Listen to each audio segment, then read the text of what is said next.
Truly here, and over the next few days it's going to turn colder for all of us. In fact, across northern parts of the UK it'll be cold enough for thick coats. Friday though will bring sunshine and showers.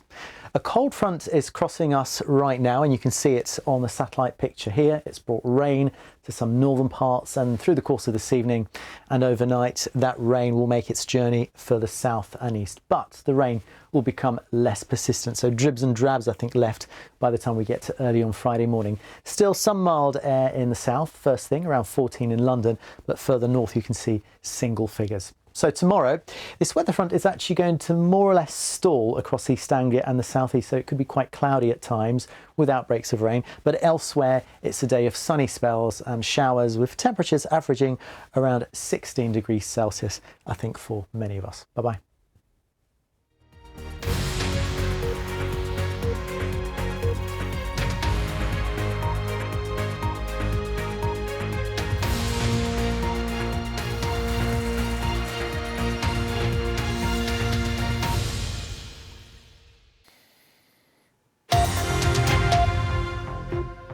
Hello, I'm Christian Fraser. You're watching The Context on BBC News.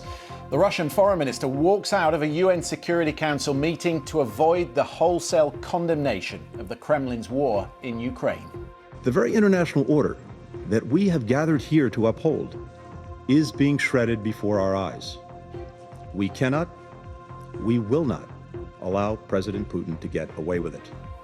But when Sergei Lavrov did sit to address the council, the Russian foreign minister blamed the West for pumping Ukraine full of weapons. There's an attempt today to impose on us a completely different narrative about Russian aggression as the origin of all the tragedy.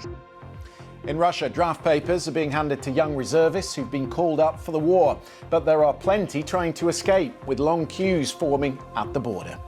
And the 6th day of protests in Iran, triggered by the death of a woman in police custody. What does it tell us about the changing attitudes in Iran?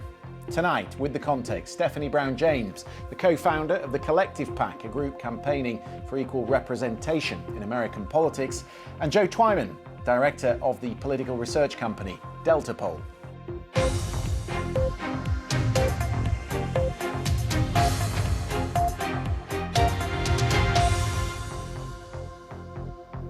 Hello, warm welcome to the programme.